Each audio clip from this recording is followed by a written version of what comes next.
you doing? Yo, did you catch this flashback? The first page of this fax got cut off, but listen to the rest of it. I couldn't believe my eyes. Wendy, my son was giving my husband a professional.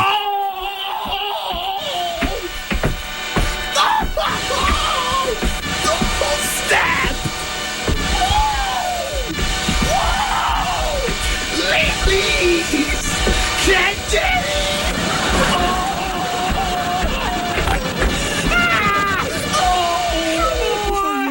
it! The big one, Elizabeth. Come here, Elizabeth.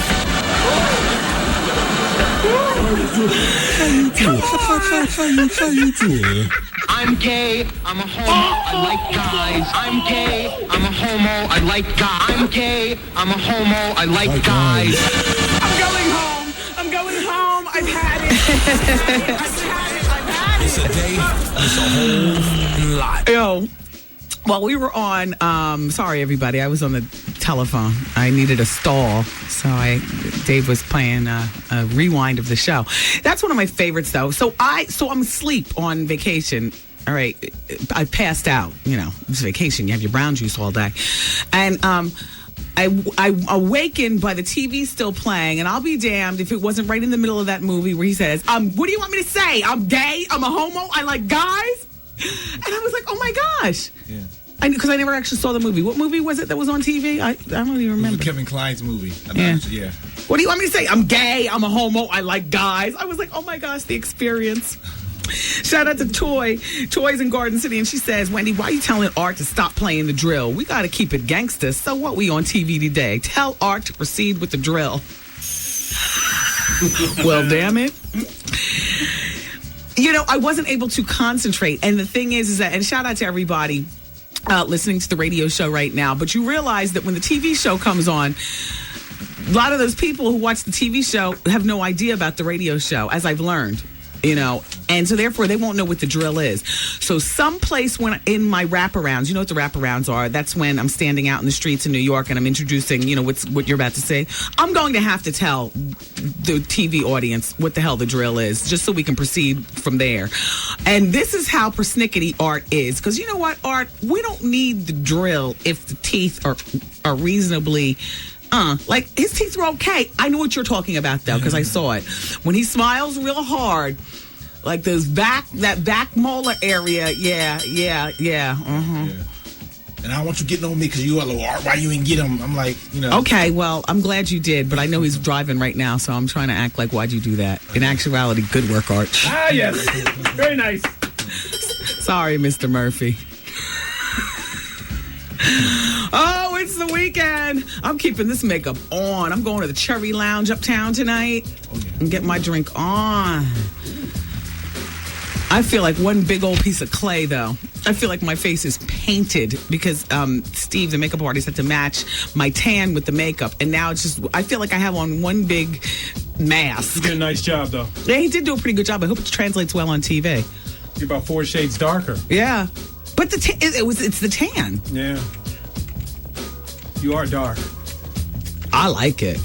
I know you don't. I know you can't wait until it fades. Come back. That's all right. I'll be in the Cherry Lounge tonight. You won't see me, but when I smile, you will. It's Bad Boy Fridays at the Cherry Lounge, hosted by Black Rob. So I'm getting a double drink on because it's not even like I'm working. I'm not hosting it. I'm just going, to cheer on Black Rob, who happens to be featured on my compilation. Yes. Bring in the heat. That's coming soon. Ladies are in free until 1 a.m., by the way, if you happen to be uptown tonight in Harlem. And shout out to DJ Goldfinger. He's the best. And he's on the cut. You guys, before I read the Michael Jackson faxes, shout out to Jay. Jay says, Wendy, how come guests never react to the sound effects? Charlie said he knows the show. Didn't hear the drill? Hell no. Because we don't give the guests headphones no mo. Because we don't want them reacting. Because you were playing Al. You were playing you had everything going on. And you play Al every time we talk about Eddie. Oh, come on, Al. But you weren't playing. I knew what you were playing the Als for. Anyway, yeah, Jay, we don't give the guests headphones anymore because we find that a lot of the guests that come up, because they listen to the show, they know what they're listening for. Yeah. Okay, this is what I think about Michael Jackson at this particular point. I am not thinking pedophilia. What I'm thinking, and I'm not saying this is factual, so let the record show, but I'm thinking homosexuality. And the reason why but also a germaphobe. So therefore, you got two things going on.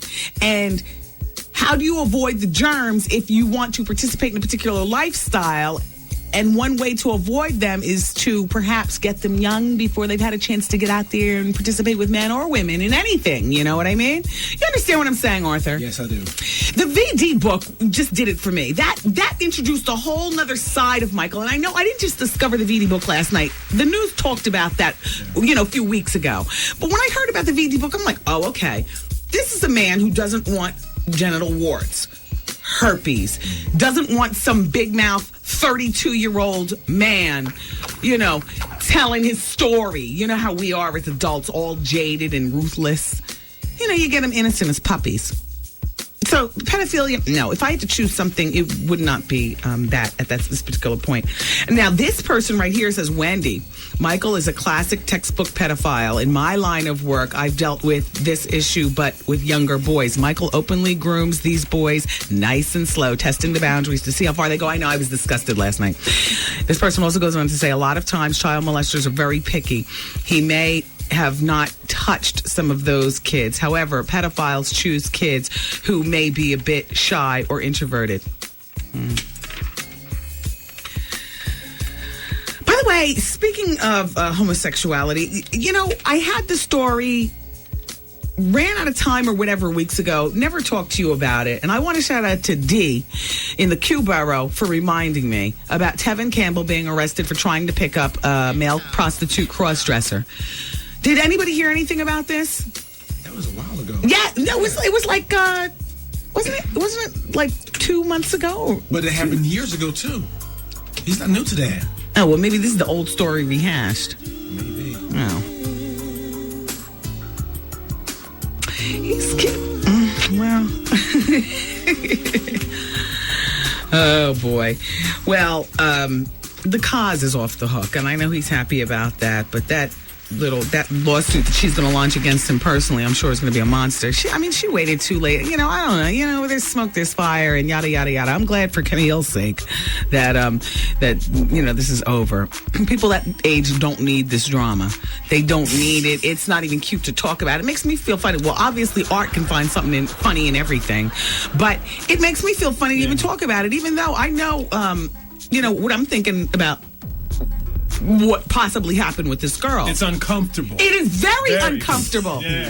And it's uncomfortable based on A, his age, and B, his public persona and He's what an he icon. means to not just black people, but people in general. And his higher learning and his giving back. And my forehead is not moving in this ponytail, is it? My Botox is on lock. Watch when I'm talking with Charlie Murphy. I can't even furrow my eyebrows in disgust. Look, it's powerful. Mm-hmm. He actually opened the door for a lot of black actors. He did. And actresses. He did. Yeah. And he's just very uncomfortable. Well, the prosecutor, as you know, decided yesterday there was insufficient, credible evidence. And so that's it. So she can now launch a lawsuit. At this point, she can launch if she wants it. She'd probably be better off extorting him. I mean, before even coming out with this, you'll get more money that way. I mean, you can launch if you want, but, you're going to be like Anna Nicole Smith before you finally get to the money. And I got to tell you something. I saw in the news last night, they were interviewing people in the street and stuff, so do you think that this will, rock the boat on Bill Cosby's career? No. You know why? Because we all forgot about what happened years ago with the Autumn Jackson. Now, Autumn Jackson, his child out of wedlock, otherwise known as bastard child, I guess. I mean, if we can call it what it is. Oh, it sounds so crazy to call Bill Cosby that. But Autumn Jackson, his child from a jump off, is in her 20s. And he's been married to Camille for 40-something years. And none of us, well, many of us weren't around. You know, I wasn't here gabbing on the radio when that happened, but I rehashed the story. You know how I am. Back in the day when I was trying to make my mark on the situation here on the mic. Like in, like 1990, I rehashed it. I remember talking about Autumn. And I was appalled then, but got over it. Totally forgot about it. Moved on to fry bigger fish. O.J. Simpson. Michael Jordan. Robert Blake. Bill Clinton. Yeah. You forget about the cause. And people will forget about this. The problem is that now that he's so close to, You ... forget. No, I'm saying this is a shame this happens at this point in life because now part of his... See, if he never His did... legacy. Yes, that's what I'm saying. Yeah. See, Kind of like the same thing Bill did with that Monica Lewinsky. Right. Yeah. In my opinion, like Autumn Jackson and the jump off would not have been part of his legacy if this never happened right here. I forgot about that. So if, say, Bill kicked the bucket next week, I wouldn't have even remembered about Autumn Jackson. Right. It's funny, though, Jesse Jackson, that's the only way I look at him now. Why is that? Why do I look at him as the jump-off king? That's we judge it. our people hard. Don't we are? Yeah. We judge everybody hard. I look at Robert Blake as the killer. Damn. I mean, just my opinion. The verdict's not in. I mean, whether he walks or not, though, Yeah. I'll look at him like I look at OJ, with murder in his eyes and guilt all over the place. Man, listen. There's this new show coming on TV. It's called Stars Without Makeup. I can't wait. Trevor's in here. The crazy laugh is about to go down. Stars Without Makeup comes on TV Thursday, February 24th at 9 p.m. on Fox.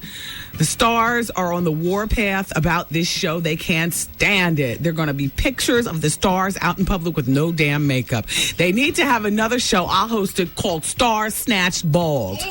And what we need to do is take the cameras to all the beauty shops and stuff and see the girls just as that last clip gets clipped out of the last piece of string out of the weave and see what that looks like.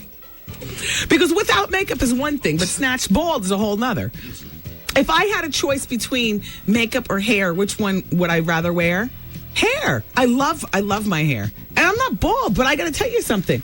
I'm not offended by being caught with no makeup. But you will not catch me with no hair. Who was jiggling the handle on the door as I was getting myself together? Was that you, Art? No, it wasn't. Yeah, because I shut that office down like Fort Knox. Oh, that was me. Yeah, you see? And you weren't able to get in either. I yelled all defensively at the door, go away! My hair was all up in the curling iron over there while I was sitting over here, snatch ball scratching. Because you know it feels good when you take it out. You be scratching. Keep it here, everybody. We've got one more break of the show, and it's the Wendy Experience. It's Wendy, man. I have a boyfriend, and I've been with him for maybe a little over 3 years, and he's just now telling me that he has a child out there somewhere that may be like 5 or 6 years old. The Wendy Williams Experience.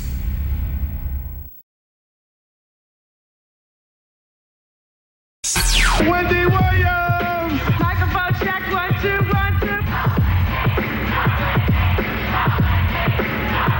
2. Wendy Williams Experience. Experience. Come now. You don't have to come. You don't gotta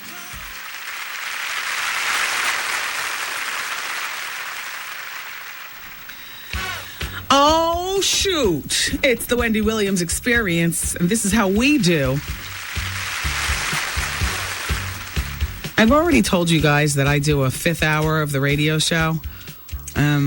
I was talking, all right, it's 4 hours that's syndicated, but here in New York, about a month ago, we added a 5th hour consisting of all talk. Oh, it's fabulous. Affiliates. Shout out to everybody in Shreveport. You all, you were about to sign off from you. And shout out to Hartford, Connecticut, and down south, and South Carolina and whatnot. Shout out to everybody in LA. The 5th hour is all talk and no music. And I don't even use music beds or anything. And it's not an hour of advice or gossip. It's an hour of whatever you want to talk about, including I do advice, I do gossip and whatnot. But I say all that to say, my flagship station here in New York, WBLS, I say that loud and proud. We are online. So if you go to WBLS.com, maybe it's not too late. The room might already be filled up. We've expanded our website to accommodate more of you all from out of state to listen online, so you can enjoy the 5th hour also. And I don't talk about very, very often during the radio show because it's really not germane, but the 5th hour does exist. And hell, it might be too late to log on now to try to get in because nobody's moving. People who are already there like to stay for the 5th hour. But I would say for maybe a half hour before the show ends, the actual 4-hour syndicated show ends, you might want to try to get in the room for the 5th hour. Just, FYI. Because when I say goodbye in 6 minutes, I'm really saying goodbye to everybody else. And then hello to New York City all over again, except a different presentation. I got some people. Turn off the music beds. I have some people to shout out. Uh-oh. Now, before I shout out, I just want to say that you all know that I have a bunch of different side hustles. Write books, do some TV. You know what I'm saying? I'm hosting part. I'm always doing something. Always some damn thing. But radio is my foundation. But I love my side hustles. They're my jump-offs. This is my husband right here. But my jump-offs, they're good. And I've taken on another jump-off in the form of a compilation CD that will be released in May on Virgin Records. And it's called Wendy Brings the Heat. Wow. I've taken my CD cover picture and the whole bit. Already, I'm done. The project is almost complete.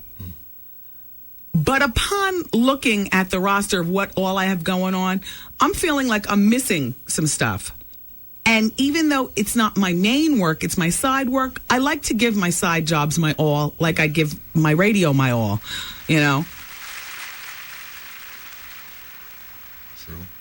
So, my people are going to be making some calls to the offices, to the artists of the following people. And when they call, please don't act surprised. And show me some love. I've been in this game a long time. We'll start with Craig Kelman and Ronnie Johnson over at Atlantic Records. Ronnie is the head of Black Music. Craig, I love Little Kim. And I have held back because she's going through some things right now and whatnot. I haven't held back for the purpose of this compilation, but I've held back just because sometimes even I can be nice. You all got some people over there on your roster that I would like to have on my compilation. It's only fair. And so when my people call, because I don't make the calls myself, I'm too busy with my other hustles, I just want you to show some respect and a little love. Kevin Lyles at Warner Music Group. I never even went into all about you and your missus and how you're rolling. I won't say another word. But when the phone rings, listen close, please. These aren't threats. This is just, tough love. Sometimes, some tough love. That's it. Some tough love. Mr. Lyles, like I said, because Cassidy is not a problem. Ooh. You understand what I'm saying? Yeah. He's not even scratching the surface. Uh-oh. Okay. Larry Kahn over at Jive. Larry, How you doing? I will destroy to the best of my ability the black music department. I need love. Hi, Mr. Kahn. Please pay attention when the phone rings and it's from my people regarding the artists on your roster. See, I'm hollering up high because, you know, you holler at these artists and their managers, but the people that I'm shouting out right now, the artists and their managers and all their people have to go to these top people that I'm signing, that I'm shouting out, because these are the check writers. So I'm getting directly at the check writers right now. Larry Kahn, you write checks. You approve projects. When somebody asks you about Wendy Brings the Heat, I want to see some neck snapping, nodding. Jeff Burrows at J Records. Oh, no. I have let Alicia Keys off. Damn. Easy. You don't want none. Please show this radio vet some respect. Ron Gilliard at Interscope. No, you didn't. Know him. No, you didn't. No. Listen, it's only right. So respect that woman. A young buck track wouldn't be bad for Wendy Brings the Heat. It's going to be a nice mixture, everybody, by the way, of some hot R&B.